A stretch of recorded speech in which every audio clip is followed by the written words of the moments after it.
Good morning. First, I want to thank Prime Minister Trudeau, Premier Ford, Minister Bains, Mayor Burton, Jerry Diaz, ministers, MPs, and MPPs for joining me today at Ford of Canada's national headquarters, or virtually at our Connectivity and Innovation Centre in Ottawa on this momentous occasion.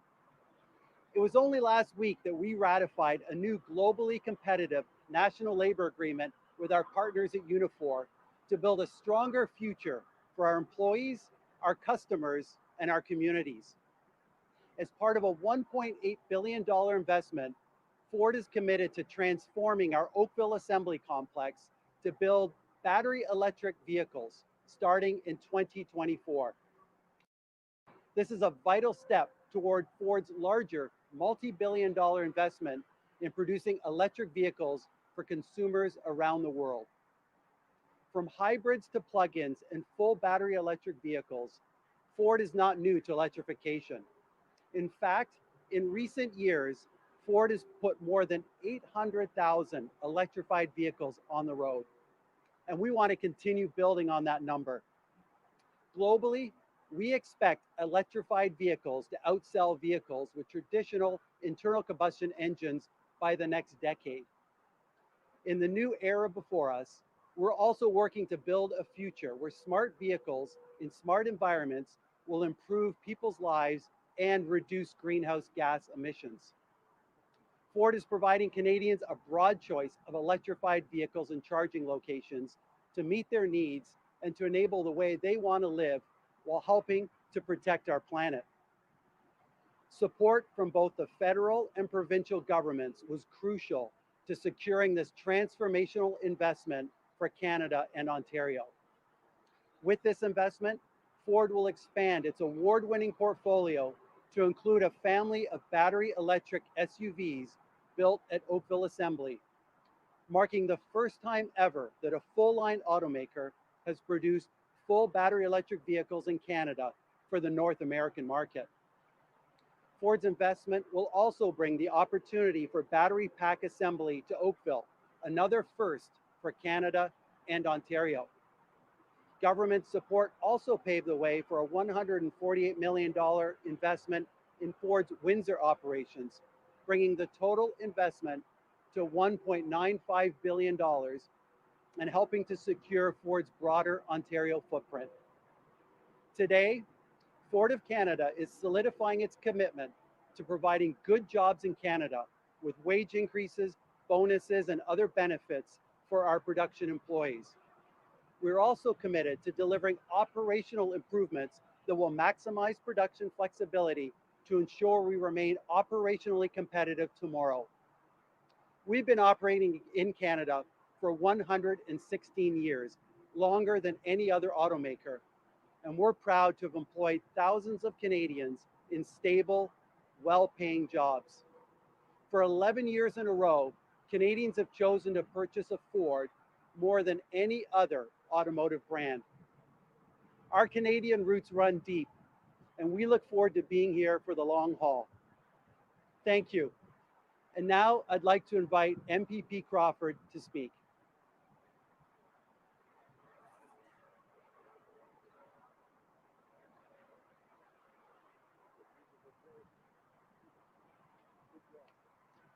Thank you, Dean. It was a pleasure to be here today. I want to start out by saying that it is an honor to be here at the Ford Motor Plant with my federal, provincial, and municipal partners and welcome Premier Ford back to Oakville. I would also like to recognize my provincial colleague, MPP Effie Triantafilopoulos, the member for Oakville North Burlington. The Ford Motor Plant has been a staple of our community since 1953. This plant plays an important role in Oakville's local economy and the province by supporting jobs both directly and indirectly. The Ford Motor Company of Canada has also given back through donations through communities across Canada. The benefits of having the plant operating here in Oakville are felt throughout our country. All levels of government have worked collaboratively, and I'm excited to see this announcement will see the Ford Assembly Plant continue to operate in our community for many years to come. With that, I want to thank Premier Ford for his unwavering support for businesses and the people of Oakville. And I would now like to invite the Premier to deliver his remarks.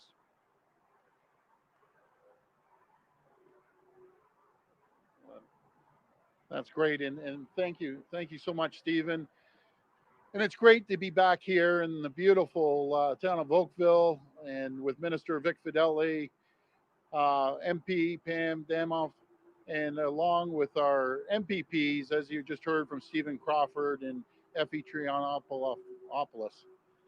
And I'm glad to be joined by the Prime Minister, Jerry Diaz, sorry, Jerry, from Ottawa. But above all, I want to thank Dean Stoneley, the President and CEO of Ford Canada.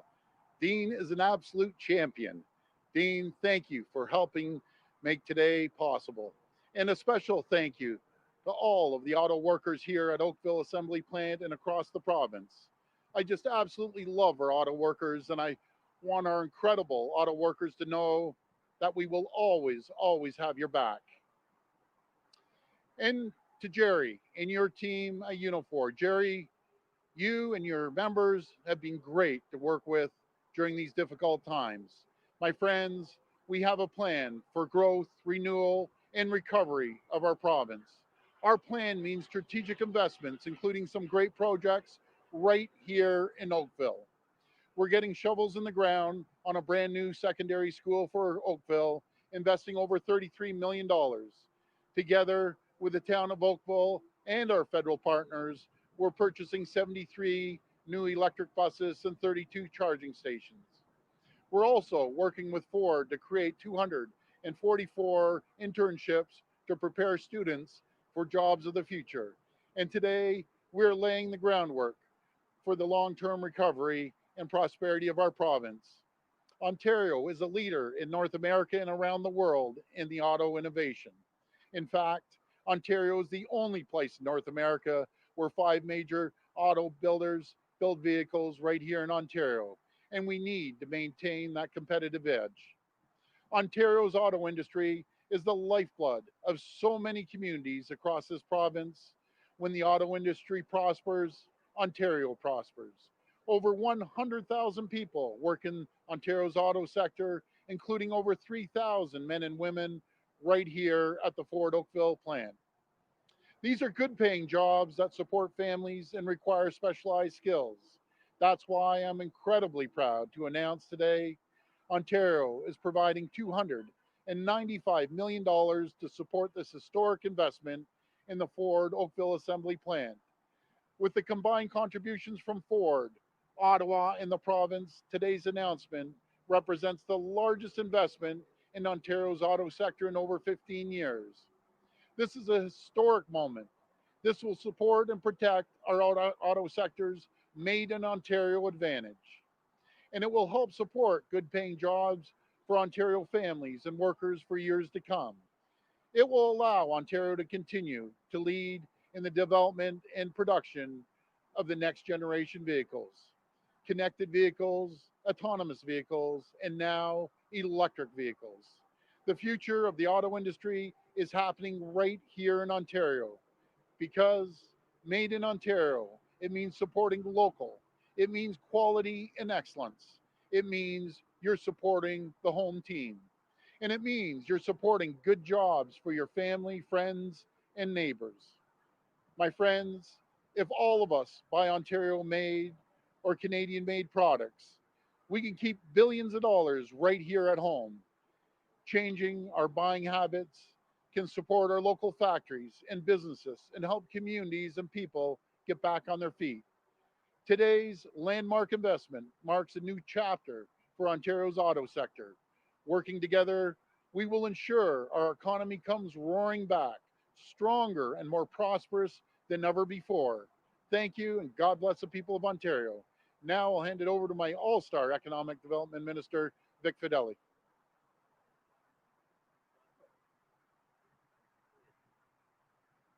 Hello, everyone. It's great to be here today for this historic announcement.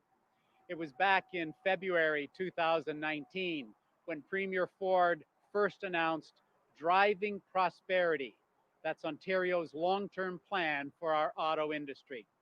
We already knew that this sector had great people, the most skilled workers you'll find anywhere. We knew the sector had great companies, pioneers in their field, the best in the world. The plan brought together all the players, industry, research and education, labor, and each level of government. We knew that we needed to think big and long term, looking at the next decade and beyond. Since then, we've been laying the groundwork, doubling down on skills training, strengthening our parts suppliers, boosting connected and autonomous innovation, and making it easier for companies to do business in Ontario. We put all the pieces together, and today, Ontario's auto industry is taking an important leap into the future. Ford Motor Company's investment of nearly $2 billion in Ontario represents a true game changer for our auto sector. With this landmark investment, Ontario becomes a global hub for electric vehicle manufacturing. Ford's Oakville Assembly Complex will become the company's #1 battery electric plant in North America. Governments around the world understand the economic benefits of winning an automotive investment of this significance. This will foster an electric vehicle parts and battery manufacturing supply chain, creating good jobs across our province and indeed all across Canada. And it creates opportunities across other sectors, including in Northern Ontario, our advanced mining industry, global leaders in the critical minerals required for electric vehicle batteries. And we commend the federal government for joining us at this table. This investment sends a message around the world that Ontario is the best place to develop and manufacture the next generation of vehicles.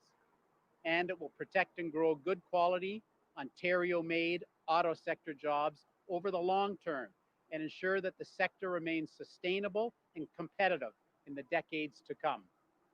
Thank you, Ford Canada, for believing in Ontario's auto workers and for your contribution and confidence in the future of our auto sector.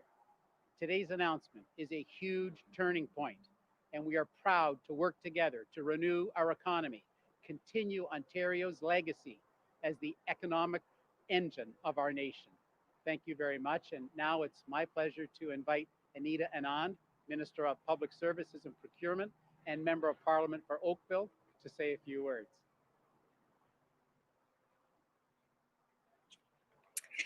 Thank you so much.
You know, my wife says I'm a person who has a hard time.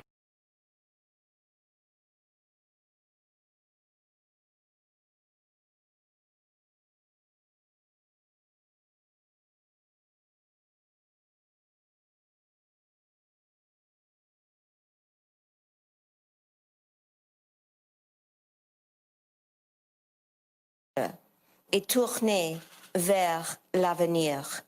The auto industry is at the heart of Ontario's manufacturing sector. We value this industry and its importance as the lifeblood of our economy. What we know through this crisis and right here today is that every one of us here in Ottawa and in Oakville, regardless of political alignment, is absolutely dedicated to making Ontario and Canada both safe and successful.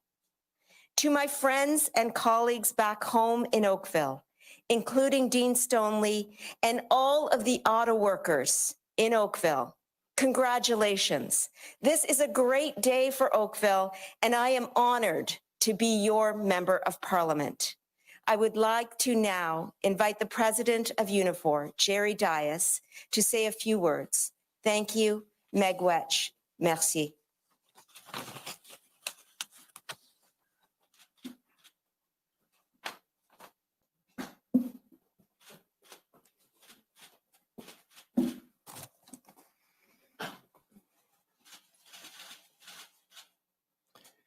Thank you, Anita. Today is a historic day. Today is about a vision. It's about a bold vision for young people. The vision is about a plan. It's about saying to young people that we have a plan for jobs, just not for today, but more importantly, for tomorrow.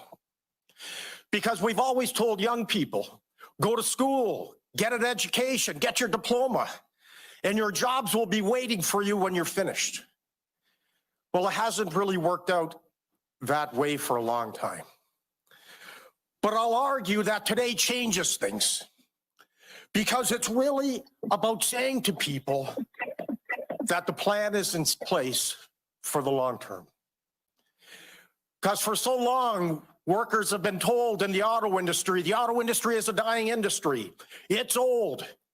The industry is a sunset industry, but I am so pleased today to say, no, it's not a sunset industry, but it's a sunrise industry.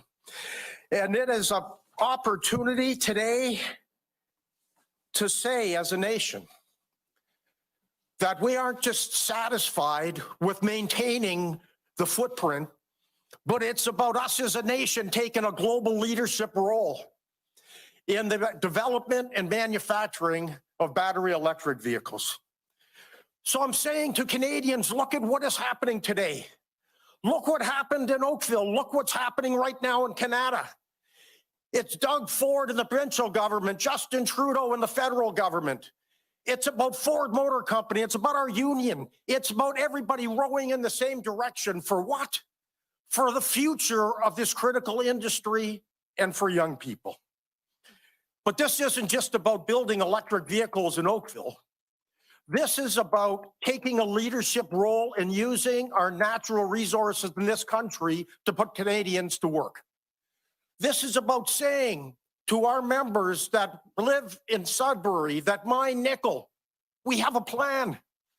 This is about saying to the aluminum workers in Quebec and in BC, we have a plan. This is about saying to those workers in Northern Ontario that mine cobalt, we have a plan. This is about saying to those workers in Quebec that mine lithium, we have a plan. And this is what happens when we all come together. So I'd like to thank the Prime Minister for showing incredible leadership, not just during the pandemic, but understanding that we're going to have to jumpstart the economy as we get through this. And to Premier Doug Ford, thank you for your support and your leadership and understanding the importance of this $100 billion a year industry to the province of Ontario. My final remarks are for the community of Oakville and to our members. Always remember, not one vehicle can be built, not 1 cent of profit could be attained without your strength, your commitment, your sweat, and your brains. Thank you very much. And with that, I'd like to turn it over to the Minister of Innovation, Science, and Industry, our friend, Nav Bains.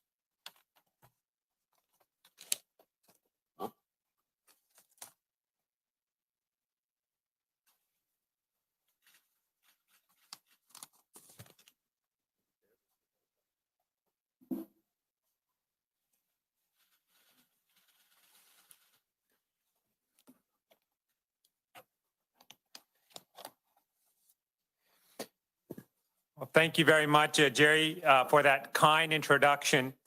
And thank you for your leadership and your friendship and your passion. It's on full display today, and it's been a pleasure to work with you. As you can see, colleagues, today is an exciting day for Canada's automotive industry. As some of you know, I started my career at Ford Motor Company of Canada, and I'm proud of the fact that this industry employs over 500,000 Canadians, and it contributes $16 billion to our national economy. And the history of auto manufacturing in Canada really began with the Ford Motor Company of Canada. So it's fitting that the next chapter of Canada's automotive industry also begins with Ford. For more than 100 years, Canada has built cars with traditional gas and diesel-powered engines. And today's investment marks the beginning of zero-emission vehicle manufacturing in Canada and secures Canada's place in a cleaner and more sustainable global automotive ecosystem. More and more Canadians want zero-emission vehicles, and automakers are prepared to make investments to shift their manufacturing accordingly. As a result, Canada now has an undeniable opportunity to invest in electrification and drive a green recovery to help achieve our climate change goals. Nous sommes confiants dans cette transformation parce que le Canada dispose de tous les bons ingrédients. Nos secteurs manufacturiers et numériques sont forts. Notre main-d'œuvre est diversifiée et hautement qualifiée. Et nous avons accès aux marchés mondiaux grâce à nos accords commerciaux. Et le Canada est un pays riche en ressources minérales qui sont essentielles à la production de véhicules zéro émission. And our government is committed to advancing strategic partnership with Canada's automotive industry, like our hosts here at Ford Motor Company of Canada. In doing so, we will keep our country's auto industry at the forefront of global competitiveness. We will compete and succeed globally as well. So, ladies and gentlemen, to tell you more about our government's latest investment in automotive jobs and growth, it is my honor and pleasure to introduce my friend, the Prime Minister of Canada, the Right Honourable Justin Trudeau.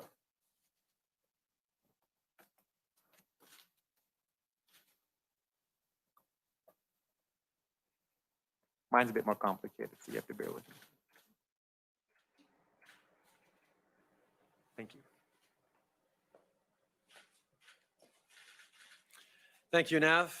Bonjour tout le monde. Hello, everyone. Thank you, Minister Bains. It's great to be here with you, as well as Minister Anand and Jerry Dias, the President of Unifor at the Ford Connectivity and Innovation Center. As you can see, we're joined virtually by Premier Ford in Oakville. Doug, it's always good to see you, along with our Member of Parliament for Oakville North Burlington, Pam Damoff, and Ontario Minister Fedeli. We also have the Member of the Provincial Parliament for Oakville, Stephen Crawford, and the President, CEO of Ford Canada, Dean Stoneley. Thank you so much for all your leadership in this, Dean, as well. For too many Canadians, this pandemic has meant worrying about their job or being laid off. Everyone deserves a good job they can rely on. That's why 2 weeks ago, in the speech from the throne, our government outlined a plan to create and protect thousands of good middle-class jobs and build a stronger, more resilient economy by investing in the future. Just last week, we announced a $10 billion infrastructure plan that will create tens of thousands of positions right across the country. And today, we're taking another step forward. The Government of Canada, in partnership with the Government of Ontario and Ford Canada, is investing $1.8 billion to transition Ford's Oakville assembly plant into making zero-emission electric vehicles. The federal government will contribute $295 million towards this project, and the Government of Ontario will do the same. Today's announcement secures over 5,000 good middle-class jobs and is a major vote of confidence in our auto sector. For people in Oakville, Windsor, Essex, and Ford's entire production line, I know this is big news. This is just one of the first steps to build a next-generation auto industry. And we have the resources to do that. From aluminum from Quebec to nickel from Ontario, this investment will make a huge impact throughout the supply chain, including the many, many auto parts suppliers throughout the regions. And it positions our workers for success while keeping us competitive as we grow the economy. The market for electric vehicles will grow in the future, and Canada has the talent to be a global leader in making batteries for electric vehicles, electrification, and clean technology. That means we need to secure good jobs now, which will open up more opportunities for our auto sector to thrive into the future. At the same time, by investing in technology that protects the environment, we're also taking action on our plan to get to net zero carbon emissions by 2050. For our auto sector, for our environment, this is a win-win. I want to thank Premier Ford for his continued partnership and acknowledge Jerry Dias and Minister Bains for their incredibly hard work. This is just another example of the important progress we can make when we all work together. Le gouvernement du Canada, en partenariat avec le gouvernement de l'Ontario et la compagnie Ford du Canada, va investir 1,8 milliard de dollars dans l'usine de montage de Ford à Oakville pour lui permettre de passer à la fabrication de véhicules électriques zéro émission. Le gouvernement fédéral et le gouvernement de l'Ontario investiront chacun 295 millions de dollars dans ce projet. Cet investissement permettra de maintenir plus de 5 000 bons emplois pour la classe moyenne. C'est une excellente nouvelle pour les travailleurs et pour les gens d'Oakville et de Windsor-Essex. Mais cette annonce n'est qu'une première étape afin de bâtir la prochaine génération du secteur automobile. Et le Canada détient les ressources nécessaires. Que ce soit l'aluminium qui vient des travailleurs du Québec ou le nickel du nord de l'Ontario, cet investissement aura aussi un impact positif sur la chaîne d'approvisionnement, y compris beaucoup de petits producteurs de pièces et d'ensembles pour l'industrie automobile. Nous voulons continuer de bâtir l'économie en restant compétitifs et en assurant le succès des travailleurs. Il y a une demande grandissante pour les véhicules électriques et le Canada a le potentiel d'être un chef de file en termes de fabrication de batteries pour ces véhicules, d'électrification et d'énergie propre. C'est en créant de bons emplois maintenant que nous continuerons à faire croître le secteur automobile pour l'avenir.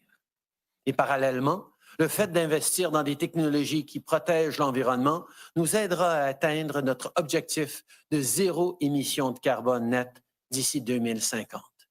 Le secteur automobile et l'environnement en sortent donc gagnants tous les deux. Je tiens à remercier le Premier ministre Ford pour son importante collaboration, ainsi que Jerry Dias et le ministre Bains pour leur travail acharné. Voilà encore une preuve de plus qui démontre que lorsqu'on travaille ensemble, on peut réaliser de grands progrès. Before I end, I want to thank the Bank of Montreal for asking their employees to download the COVID Alert app. And I hope that other companies will follow BMO's lead.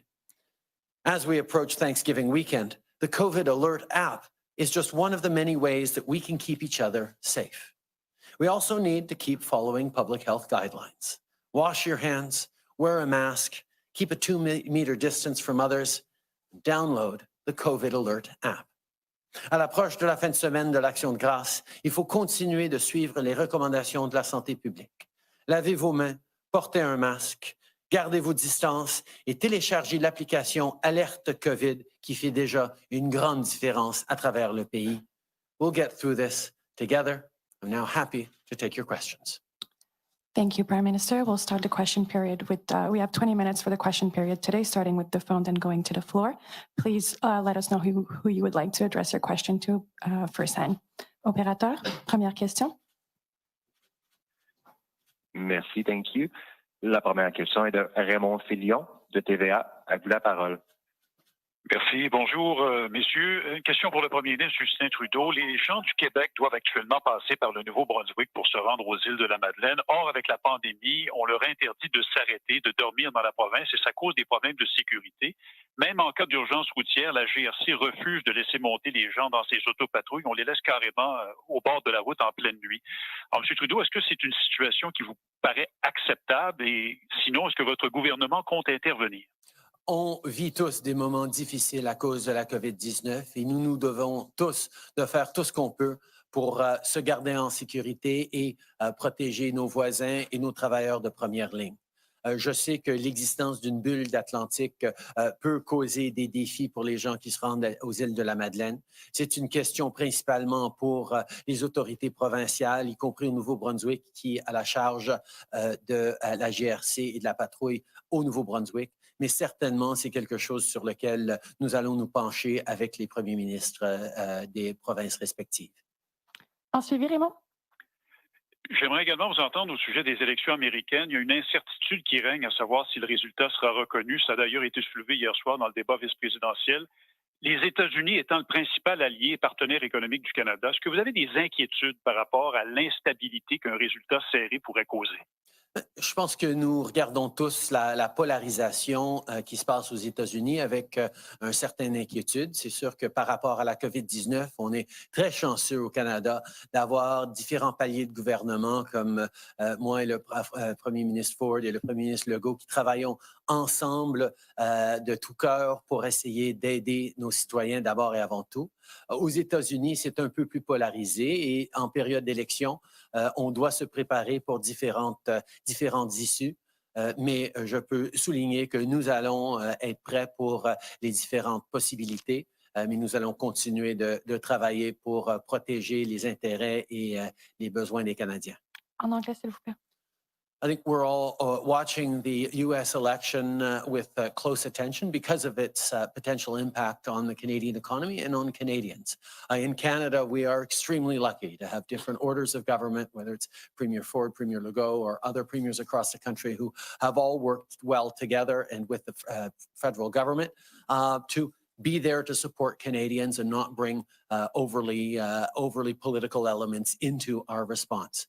As we watch the American election unfold, we are, of course, going to be prepared for various eventualities, but we are certainly hopeful that all will proceed smoothly.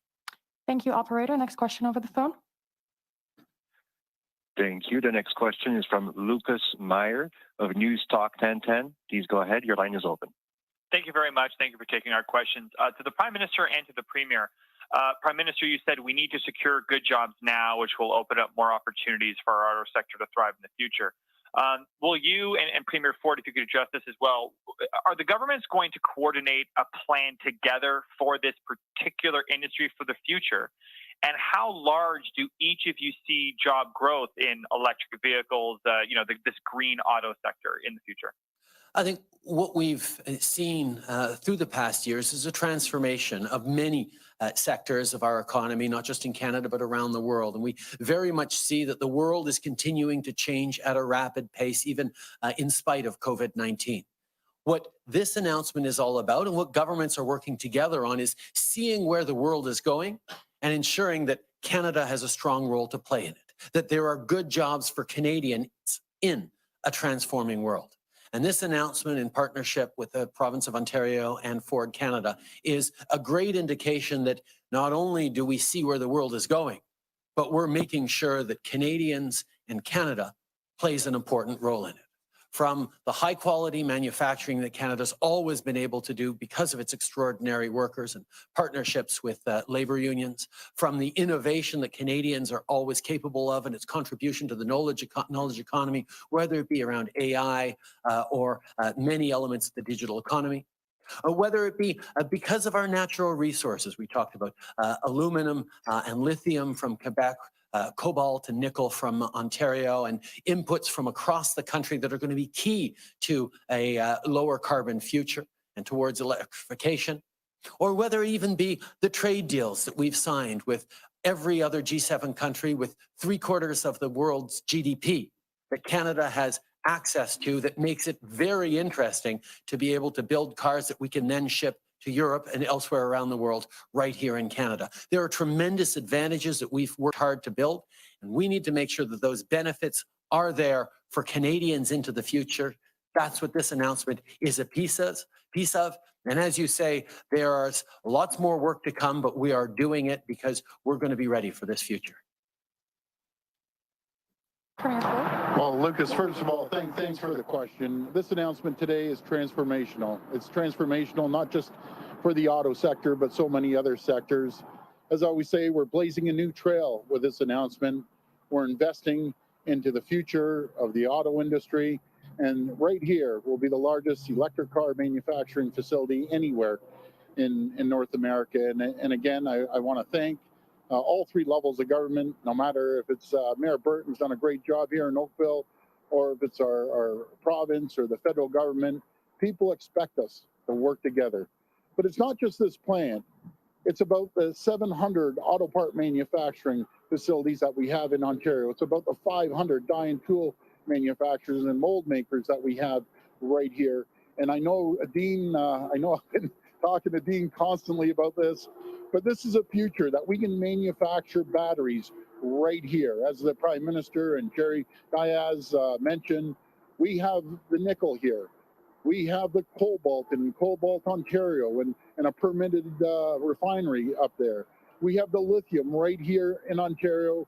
And of course, we have the nickel in Sudbury. There's no better place to manufacture batteries, not just here for Ford in the auto sector, but it expands so many other opportunities to build batteries right here in Ontario. And we're going to continue blazing a new trail. And again, I want to thank Ford. I want to thank the federal government, municipal government, and a provincial government. I've always said from the beginning of this pandemic, rather than bickering and arguing and pointing fingers at each other, when we're all pulling in the same direction, this is the result that we get. So thank you for that question, Lucas. And Premier, you've been criticized before on your energy policy, from the green energy contracts to canceling the electric vehicle rebates, getting rid of the environmental watchdog, et cetera. Does this signal a shift in your governing strategy around green jobs and energy? We're a strong believer in the electrical cars and putting a battery plant here along with supporting Ford. We're all in, and we put our money where our mouth is with an investment of $295 million. And there's a tremendous opportunity to grow this industry, no matter if it's the auto sector or other sectors, that we can start manufacturing electric items right here in Ontario. Thank you, operator. One more question on the phone. Merci. La prochaine question est de Mélanie Marquis de la presse. À vous la parole. Votre ligne est ouverte. Merci. Bonjour, ma question pour M. Trudeau. Je voudrais vous entendre sur la pratique consistant à payer, à se rendre dans des cliniques privées pour subir des tests de dépistage de la COVID. Il y a des citoyens qui le font. Il y a de plus en plus d'entreprises, des centres de services scolaires aussi, qui passent par le privé. S'agit-il d'une contravention au principe ou à la loi canadienne sur la santé? C'est extrêmement important qu'au Canada, on reconnaisse notre système universel, qui veut dire que personne ne doit avoir à payer pour des services essentiels comme des tests de dépistage. J'ai demandé à ma ministre de la Santé de regarder la situation depuis que ces rapports sont sortis il y a quelques jours, et notre ministère de la Santé est en train de se pencher sur cette question. En anglais, s'il vous plaît. There is no question that one of the foundational elements of our country is our universal healthcare system, and that nobody should have to pay for essential medical services, particularly things like COVID tests. That's why a couple of days ago, when these reports first came out, I asked the Minister of Health to lean into it, and I can tell you that our health ministry is looking carefully at this question. En suivi, Mélanie? Oui, mais vous, personnellement, M. Trudeau, vous en pensez quoi du fait qu'il y a des gens qui peuvent se permettre de payer autour de 200 $ pour contourner des files d'attente? Je comprends que nous devons d'assurer qu'il y a plus de tests, qu'il y a plus de processus de dépistage accessibles aux Canadiens.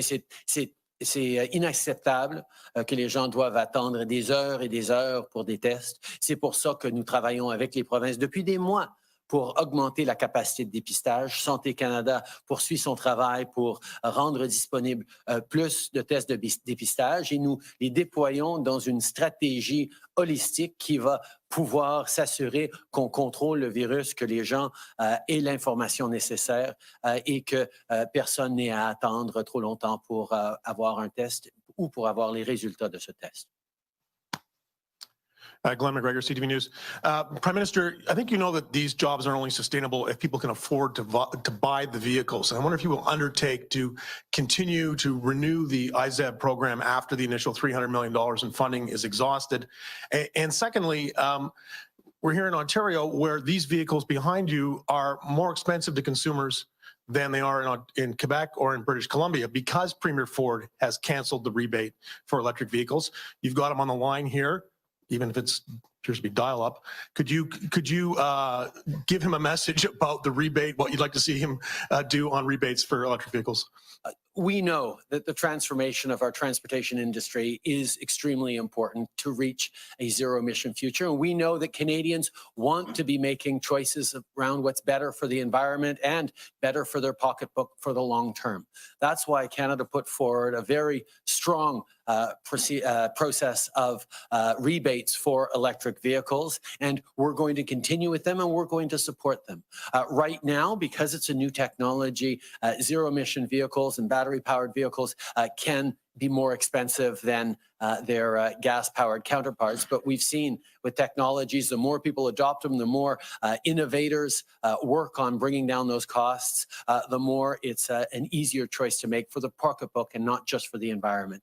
So I will continue to encourage all governments across this country to do their part and encourage people to be able to do the right thing for their families, for their kids, for their pocketbooks, and for the environments at the same time.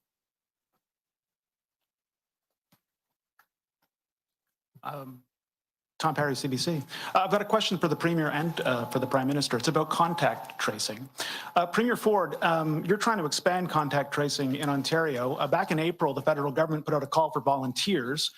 Got thousands of people coming forward. I'm wondering if you're looking to expand contact tracing, would you look at those volunteers as a possible pool of people? If not, why not?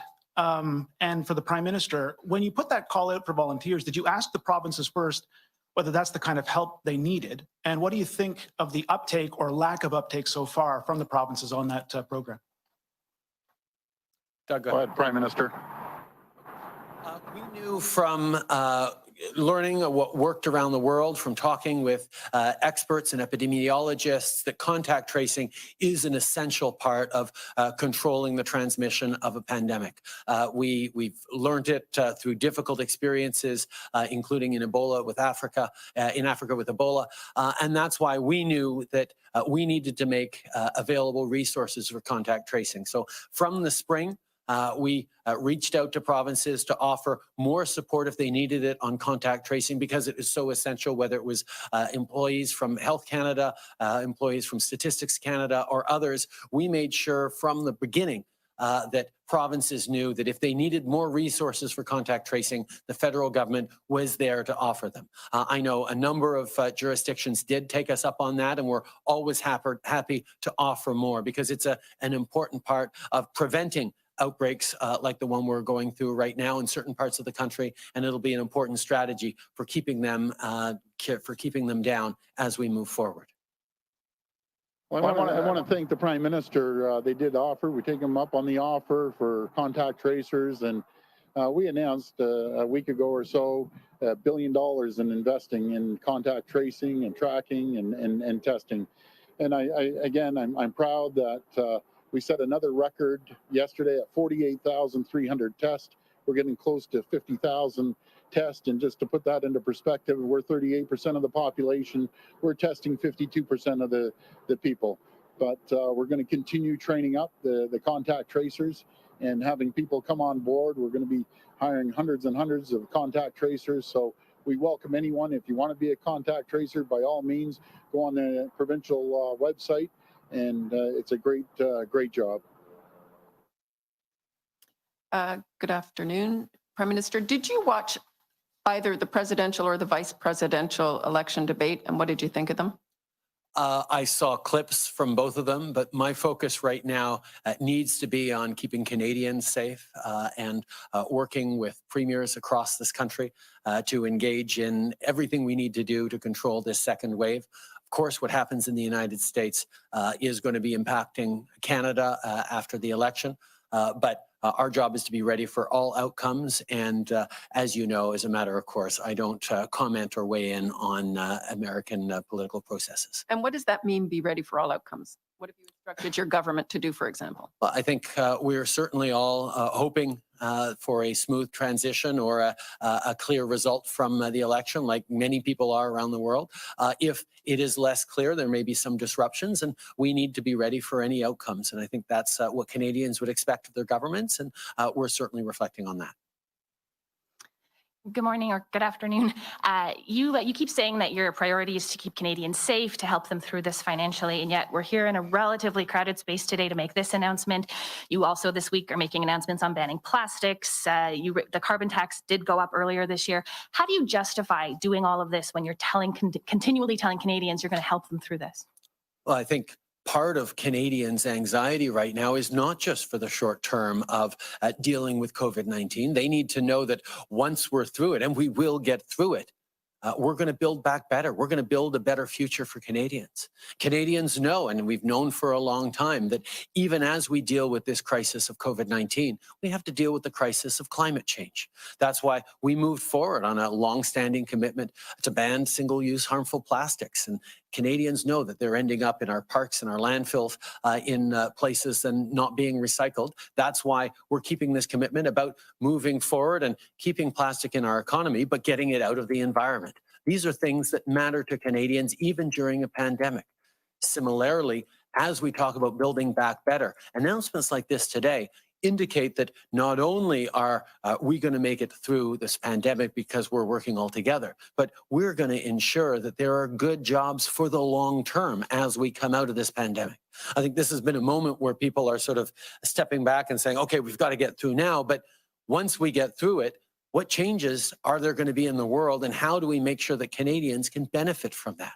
Well, this announcement today with the Government of Ontario and with Ford Canada demonstrates that we are prepared for what the future is going to bring. And there will be good jobs for thousands upon thousands of Canadians because of this announcement and because of the ecosystem we're starting to build around electric vehicles, around higher technology solutions, around drawing from the world-class mining industry that we have in Canada for the inputs into the technologies of the future. This is about reminding people that even as we work incredibly hard on keeping them safe now, we're going to be there for the long term to make sure that we're prosperous into the coming decades. David Aiken, Global News. Prime Minister, a premier question for you, a politics question. A year ago, Prime Minister, you were warning Ontario voters of the evils of the Ford-Scheer agenda. And Premier, wasn't a couple of years ago, you were warning people the evils of the Trudeau win agenda. It's been pretty clear over the last couple of months, watching you two guys, that you get along well. Ontario and Canada are, like today, doing stuff together. What's changed to make that relationship work? And what should voters interpret, given how much you attacked each other in the last campaigns? Prime Minister, maybe Premier after that. I think one of the things that Canadians are recognizing and extremely happy about is that different orders of government have come together to work on the one big issue that we're all facing, which is this COVID pandemic. People expect their institutions to work together, their orders of government, and that's exactly what we've done. Governments across the country of whatever political stripe all want the same thing: to keep people safe, to bring our economy back as quickly as possible, and support these communities into the future. On that, Premier Ford and I and all others find great common ground. There's still a number of things we're going to disagree on, and we'll point those out, but we also know that working together is really, really important in the areas we do agree. And what we found because of this pandemic and because of the urgency of working together on important files for the future, that there's a lot more we have in common than we disagree with. And I think on top of just being nice to see for Canadians, I think it's also deeply reassuring to know that in this time where there is so much uncertainty, People can have confidence in their institutions to focus on them and not focus on fighting each other, to focus on how we're going to get through this together. And that's exactly what they expect. A big chunk of them that voted for the Prime Minister voted for me. People expect us to work together for years. A lot of people voted one way provincially, another way federally. But I've never been one to be a part of the greens or the blues or the reds or the orange. This is about working together, collaborating together, and coming up with solutions. And that's what we do every single day. I appreciate the relationship that myself and the Prime Minister have built, along with the other premiers and, of course, the Deputy Prime Minister for doing such a great job. But not only them, but the 444 mayors, be it Mayor Burton right here in Oakville, working collaboratively to do great projects like this. And this is one of many that we're going to focus in the Halton region to work again collaboratively to build the economy and create new jobs until everyone can grow and prosper and thrive. And when we work together, when companies grow, prosper, and thrive, people that work here have an opportunity to thrive as well together. Be it the federal government, the provincial government, or the municipal governments, we will come back. We will come back stronger than ever before when we stay united. Thank you very much. This is what ends today's presser. Thank you very much, everyone, and we will work on improving the connectivity issues as we move forward. I think as an event, this was a very successful one. It was great to see you, Doug. Great to be announcing this with you. Prime Minister. Thank you. Thanks, everyone.